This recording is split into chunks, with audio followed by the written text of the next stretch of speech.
Maxey from outside. Sixers lead, courtesy of Tyrese Maxey. Deep to left field, going back is Locastro. It is gone!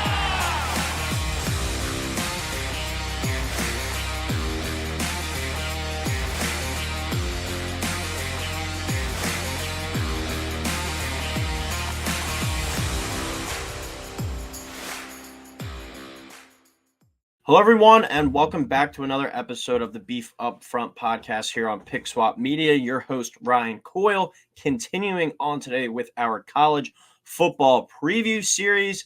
And today we go back to the SEC. It feels like we're going to hit on more SEC teams than not. I believe the 16-team division now. We're probably going to hit on at least 9 to 10 of these before we're all said and done. And from recording this, this won't come out till the following week, but from recording this, we are now single digits away from college football starting. We are 9 days away, so very, very excited. We're feels like we're finally here. You know, a week from recording this, will almost be action, real live hitting, real live pads, games to bet on, games to gamble on that matter. Some substantial game to open the season with Georgia Tech and Florida State. You know, Florida State's a team that aspires to win the ACC and aspires to be a playoff team. And Georgia Tech's a team on the rise. So that's going to be a really fun one. The rest of week 0, not that great. You got to wait till some more better games till week 1 starts up. But still, super excited. We are almost here, single digits away. And today we'll be hitting on a team that is one of the teams that has been talked about a lot throughout the offseason as one of the main kind of benefactors of the 12-team playoff, Penn State, Notre Dame, and these guys, the Ole Miss Rebels. And I'm just going to come out here and say this at the beginning.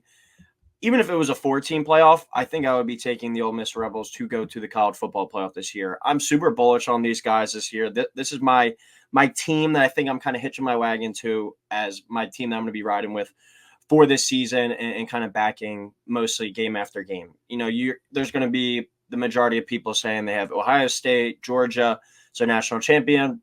Very good picks there, very safe picks. Oregon's kind of in that next tier, Texas.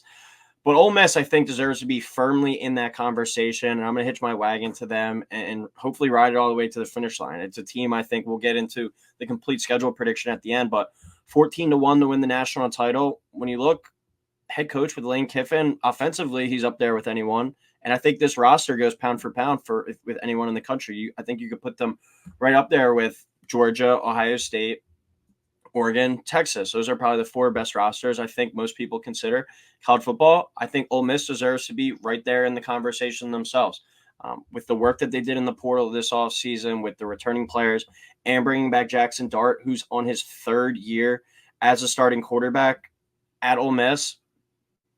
There's a lot to like, and there's a lot to be ambitious about with this team for the upcoming season. So it all starts at the head coaching spot with Lane Kiffin, 34-15, entering year 5 at Ole Miss. You know, it was rumored a couple years ago that he was actually going to be leaving for Auburn and to go take the Auburn job. He stays here. He sticks at Ole Miss, and I think he's going to be reaping the benefits of it this year. I think this is a historic year coming.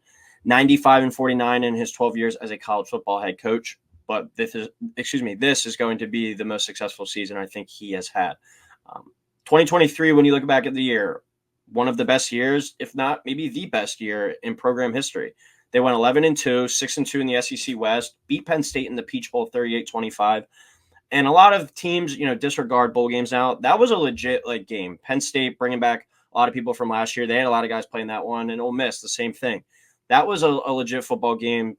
It wasn't kind of just like a throwaway, like you saw with Georgia, Florida State, where Georgia won 63-3, or even the Ohio State Mizzou game. Ohio State kind of, rolled the ball out there and said, let's go play with some of our backups and guys that haven't played the whole year, while Mizzou had kind of their whole team. That was a legit game by Penn State and Ole Miss, and Ole Miss took care of them. When you look at their 2 losses last year, at Bama, 24-10, the defense took care of business, I think, for the most part, but the offense wasn't able to move the ball. And then at Georgia, which was a blowout. 8 of their 11 wins last year, Ole Miss, were by double digits, 2-0 in one-score games, plus 11 in the turnover margin as well, which was tied for 5th in the country, so really good in that department. Ole Miss finished 9th in the AP poll last year.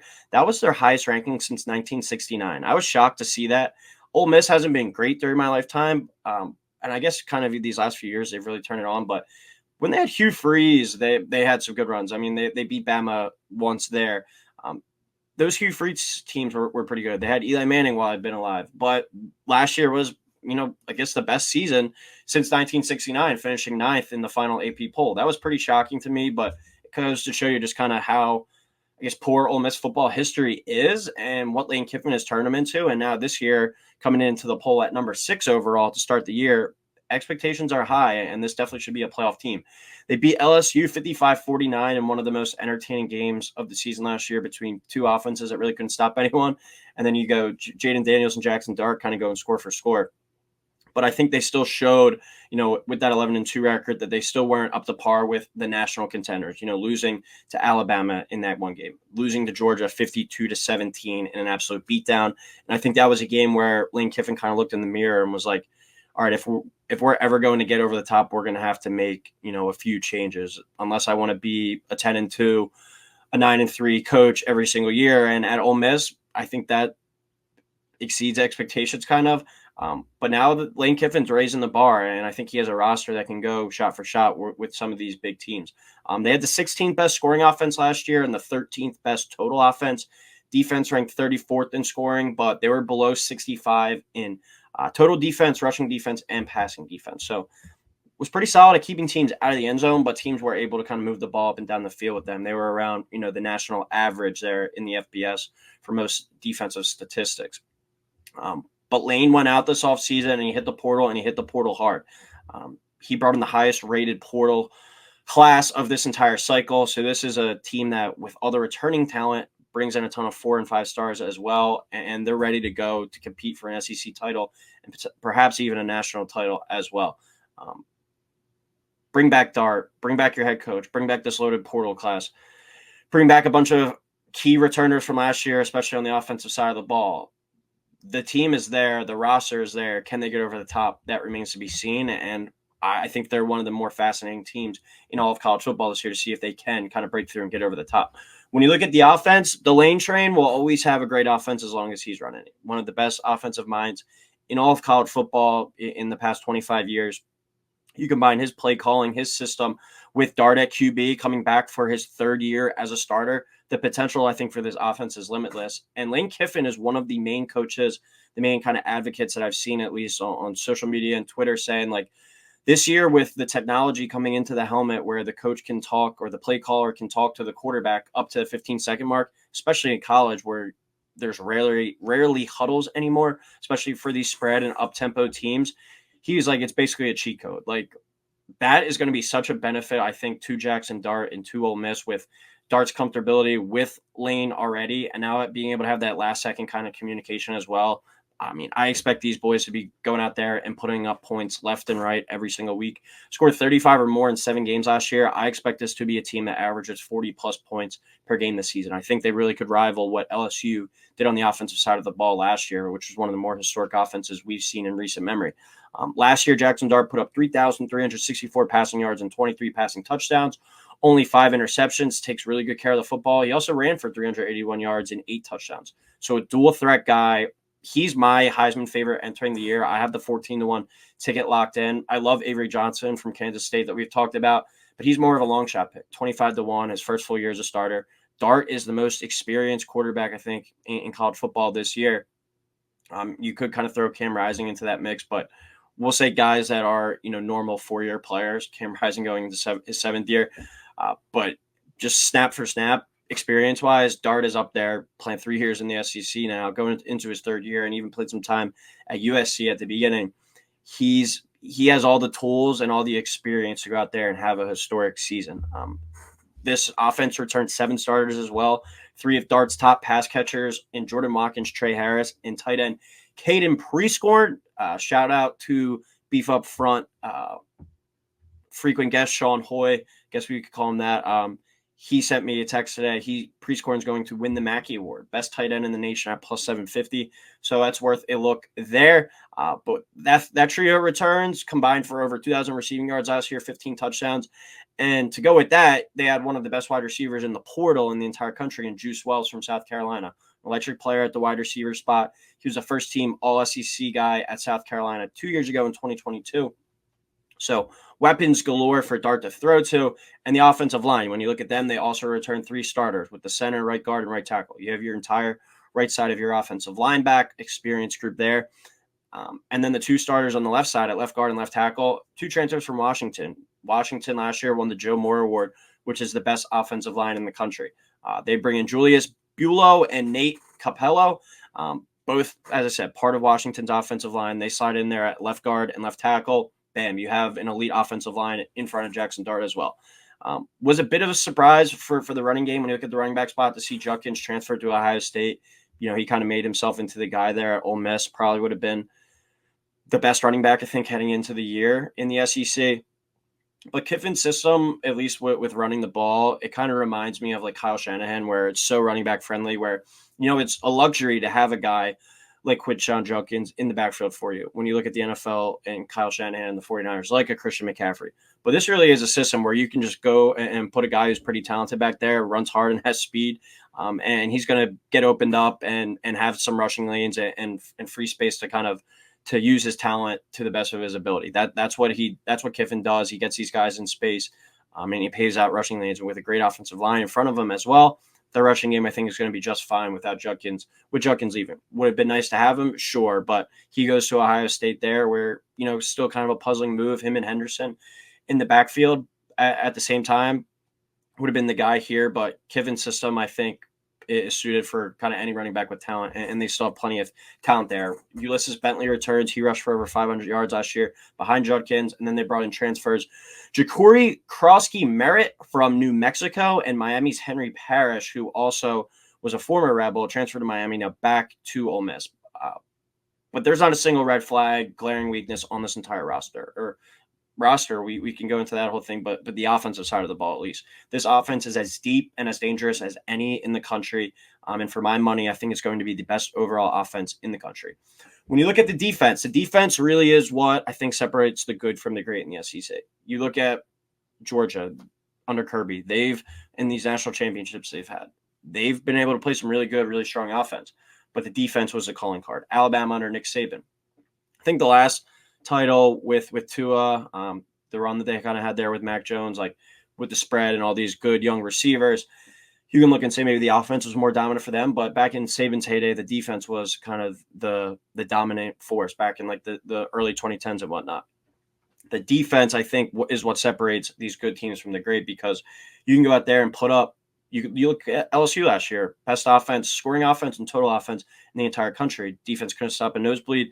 They only go 10-3. So you look at it like that. I think Ole Miss kind of looked at themselves in the same regard, and they went out and hit the portal hard. And Lane knows that defense needs to improve if they want to be a national title contender. The hope is, with 5 returning starters as well as all the additions in the portal, that they do improve on that side of the ball. Under defensive coordinator Pete Golding, the defense allowed 25.5 points per game in 2022. They cut that by 3 points in 2023 when they went to 22.1 points per game. So that showed a really good improvement there. However, they were still 68th in total defense and gave up 52 to Georgia in their biggest game of the season, which just isn't going to cut it if you're going to want to compete for national titles. That was a 52-17 blowout, a game that was never really a game. The Alabama game was at least, a reasonable fight. This one, they got blown out of the water from start to finish, pushed around. As part of that star-studded portal class, which we touched on, was the number 1 portal class in the entire cycle. They brought in defensive tackle Walter Nolan from Texas A&M, who was arguably the top transfer in the portal completely, but definitely the number 1 defensive lineman, the number 1 defensive player in the portal. He comes in from Texas A&M, and he's a guy that when he's on and his motor's running and he's playing hard, he's unblockable. But he has found some issues with consistency. Maybe the Texas A&M scheme and system wasn't for him, but all the buzz about him is like, this is a legit top 10, top 15 NFL draft pick. He has the potential to be the number 1 defensive tackle, has the potential to be the number 1 defensive player, maybe even picked in the draft when he's playing at his best. That's how highly regarded he was as a recruit and how highly regarded he was on the transfer portal market. You go out there and you have that. Now you're going head to head with Alabama and Georgia offensive lines. You got guys up front led by Nolan that can, go pound for pound with them, hit for hit with them. If he delivers, it really changes the entire outlook of this Ole Miss defense. They're really relying on him. And while Dart is such a good player and such a valuable player, Nolan might even be more because he can really flip the identity of this Ole Miss defense, I think. They also brought in a 4-star former edge rusher from Florida, 4-star linebacker from Arkansas in Chris Paul Jr., 4-star cornerback from Bama and Trey Amos, and then the 4-star safety Yam Banks from South Alabama. So 5 of the Rebels' 8 transfers that they brought in, that's either a 4 or 5-star. 5 of those guys are on the defensive side of the ball. You look left, you got a 4 or 5-star to you. You look to your right, 4 or 5-star behind. You look behind into the secondary, the linebacker, you got a 4 or 5-star to you. This is a defense that is littered with talent. Is the continuity and the familiarity all going to be there and be able to kind of hit the ground running from day one? That remains to be seen. I think that and the way this entire defense gels will be a big test. But to start out the year, you get Furman, you get Middle Tennessee, you get Wake Forest, and you get Georgia Southern before we get into SEC play when you play Kentucky, who's not really striking much fear into anyone on the offensive side of the ball right now. But I think that's at least 4 good games to get your feet under you with all these new defensive weapons. So continuity and familiarity with each other could be the one major red flag in the turnover, but they are neck and neck talent for talent with those top dogs in Ohio State, with Georgia, I truly believe. And they have the most experienced quarterback in the conference. These guys have a legit chance to win it all this year. I really do think that. And that's saying something about Ole Miss football. We'll get into my complete schedule prediction now, bring up the Ole Miss Rebels schedule for the 2024 season. All right, as we touched on, start off with some cupcakes. You got Furman, that should be a blowout. Middle Tennessee should be another blowout. Wake Forest, not expecting much from them. 4-8 to 6-6 type squad this year. Ole Miss should go in there and take control of that game. Georgia Southern projected to finish, I believe it was 4th in their division in the Sun Belt. They're going to be a solid Sun Belt team, but Ole Miss once again should dominate that one. Now you get into SEC play. Kentucky, you get them at home. Kentucky's always a tough squad, but you get them at home in this one. I'll give them the nod there. South Carolina projected to finish at the bottom. Give Ole Miss another win there. Going through the schedule, I'll spoil kind of the rest, but I really was thinking about giving this team 12-0. I really think they have the chance to go undefeated, run the table in the regular season. But with these loaded conferences these days, it's so tough to go undefeated. They're bound to kind of at least trip up once. And Ole Miss has a pretty favorable schedule compared to some of these other teams in the SEC, compared to Georgia's schedule, compared to Texas' schedule, compared to Alabama's schedule even. Oklahoma's schedule is really tough. Ole Miss has a pretty favorable one.